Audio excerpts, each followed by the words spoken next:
এই যে বাণী রায়ের সাম্রাজ্য অজিত দাস থেকে নিয়েছে। অজিত দাস থেকে এখানকার মানুষের সঙ্গে কথা বলে যেটা জানা গেছে, পূর্বে ছিল গাঙ্গুলি, তারপরে অজিত দাস থেকে নিয়েছে বাণী রায়। নিয়েছে জায়গাটার নাম কি সেটা সবাই বুঝতে পারছে কিভাবে নিয়েছে।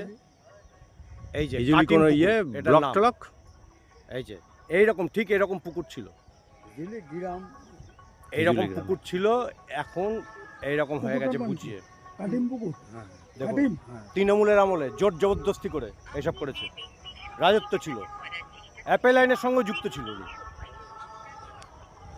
কেউ বলবে এটা পুকুর ছিল, এটা কাটিম পুকুর। ওই যে কি বলবেন দেখুন, হিজুলি এটা। এখানে বিশুর নাম শোনা যাচ্ছে, বিশু দাসের নাম শোনা যাচ্ছে, বিশু দাস। এই জায়গাটাকে কি বলে? হিজুলি। হিজুলি আর কোনো কিছু? হিজুলি ধোপাপাড়া, হিজুলি ধোপাপাড়া কাটিম পুকুর।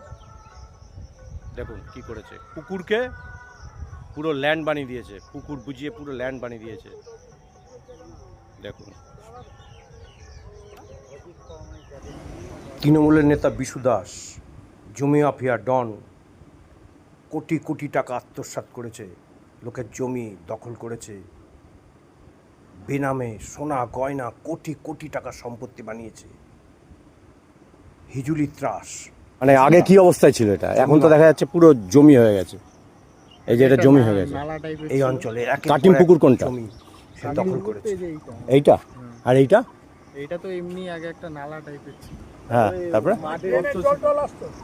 হ্যাঁ এই পাড়ার ড্রেনের, ওখানকার মানুষের সঙ্গে আমরা কথা বলে জানতে পেরেছি ড্রেনের জল এসে এখানে পড়তো, তাই তো? এখন সেটাকেই বুঝিয়ে দিয়েছে। লোকের জমি হাতিয়ে নিয়েছে, দখল করেছে। এটা কারা করেছে? গয়না কোটি কোটি টাকা সম্পত্তি বাণী রায় বিনামে। বাণী রায়, আমরা বিশু দাস কেন বলতে হবে? দৃষ্টি আকর্ষণ আমরা ওইসব নিয়ে তো বেশি খোঁজ খবর রাখিনি। এখন তো ভয় আউট করে দিতে হবে না? সে তো ভয় আউট করতেই হবে, করে বলতে হবে, তবেই তো কাজ হতে যাবে না। আপনারা দেখছেন এস নিউজ বাংলা, মানুষের সাথে মানুষের পাশে।